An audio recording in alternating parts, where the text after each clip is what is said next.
I tell you, over the last year or such, especially during the pandemic, Nicolas Cage has been attached to some very abstract projects, and that's really been piquing my interest. And now that brings me to his latest project, Prisoners of the Ghostland.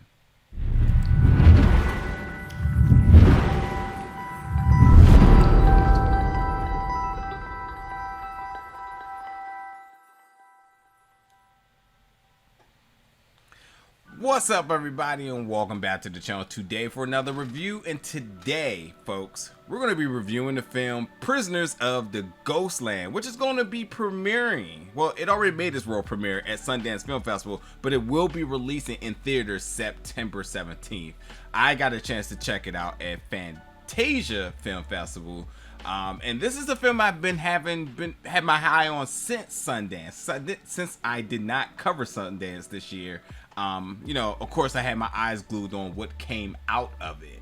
And so this was a film I've been tracking, and like I said, over the last year or such, Nicolas Cage has been attached to some very interesting projects. I mean, even going as far as back as Mandy, and then he had Jiu-Jitsu, he had Color Out of Space, and then he had Pig, all these projects that he's putting out, and they're kind of all over the place, but he's been so good in them. Regardless of if you like the film or not, I thought that Nicolas Cage whatever the role is, he can do it. He's never the same character twice, in my opinion. And so, like, this brought me to this. I was like, oh man, now what is he up to?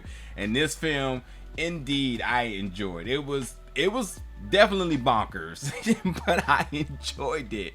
And I think another thing too is that I think Nicolas Cage is just having the best time of his life right now, and so we're seeing it in his performances. And I think that he's looking at scripts and he's just like, oh yeah, I'm gonna have fun with this, and thus that's what happens.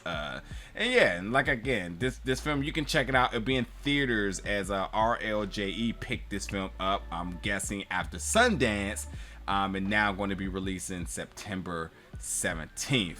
Now, I will say, if you have been a fan of some of Nicolas Cage's recent projects, I mean, Pig is the anomaly here, because that was just a fantastic film. But if you were digging Mandy, if you were digging Color Out of Space, if you were digging Jiu-Jitsu, even though those are, I mean, the first two are similar, but like Jiu-Jitsu's a little bit the other way.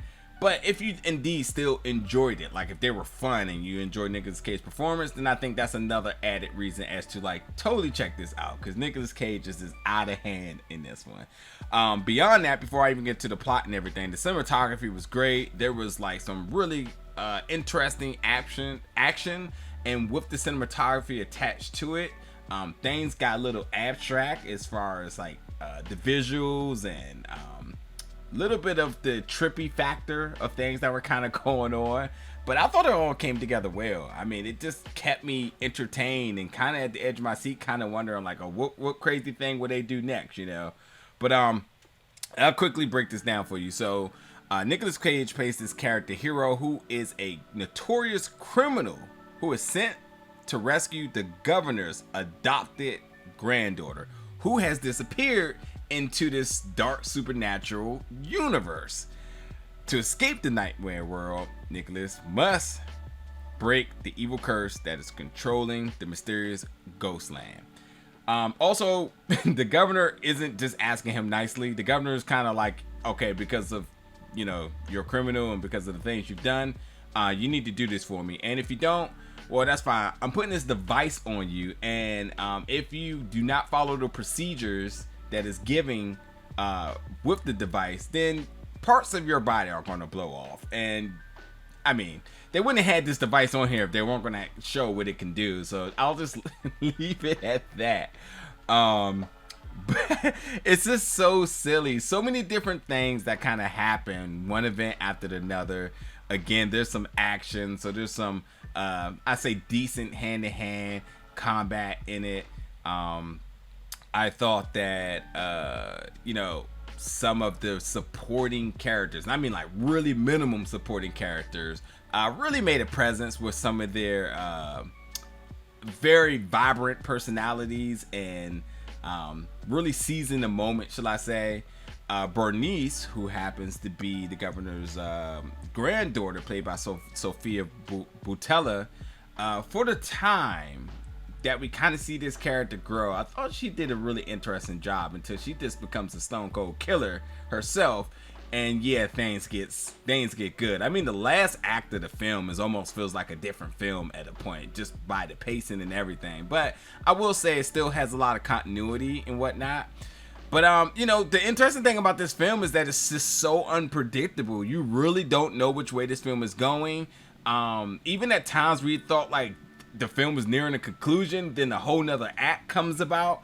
You know, it just did a lot of interesting things. And at core base, folks, I know the ones who've been following me and a fan of the channel are waiting for me to make this statement. Yes, I know this film is mildly a Western, which I do not like Westerns, but it is labeled as a neo-noir Western, and it doesn't reek Western to me at all. Yes, the plot reeks Western.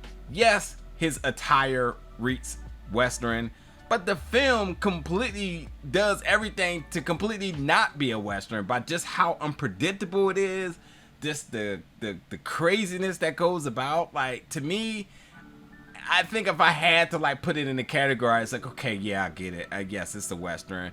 But like, did it want to be in that category? No, it wanted to be its own thing, and it just happens to have a lot of identity like Westerns is, you know. And Nicolas Cage's performance, I'll say again, just doesn't give you typical Western protagonist or anti-hero, should I say? Like, it's crazy at times. Like, this goes all I'm gonna say. There's a time like when he immediately gets the mission, he's given a car to go do it because he's on a time limit, and he like jumps off the car and gets on a bike, which is like the funniest thing ever. And there's like little gag reels like that kind of goes within this film that's really funny. And even like extreme dialogue that happens, like shall I say vulgar as well too. Like, there's a lot of little interesting little tidbits and things like are sprinkled within this film. So overall, I enjoyed this film. I peaked at the ratings at the moments where I was like, want to see this film, because I was really interested in seeing this, and I hadn't had my opportunity yet.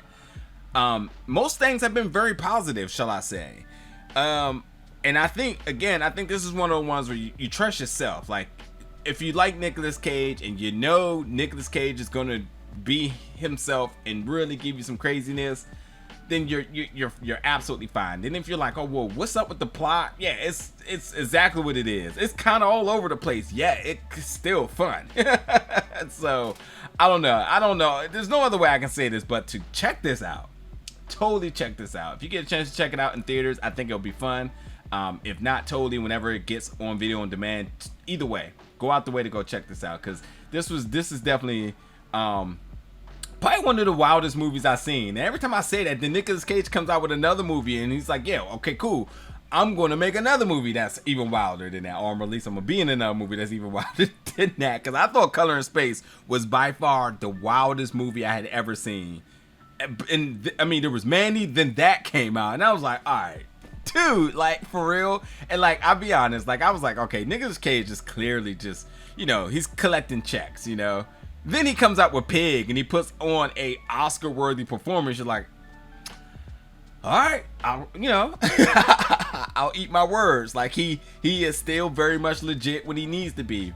And then he also can get performances like this where he's like, well, I can get crazy if I need to be too. So I love Nicolas Cage. He's a legend. And this is just another one of those interesting movies that I think his loyalists will love, and people who just, you know, recognize him as just being a really notable name will have fun with this as well too. So yeah, folks, this is Prisoners of the Ghostland. Again, you can check this out in theaters September 17th. Check it out, folks. If you have already seen it, whether it was Sundance or Fantastic, jump in the comments and let me know. And as always, stay tuned for more reviews very soon.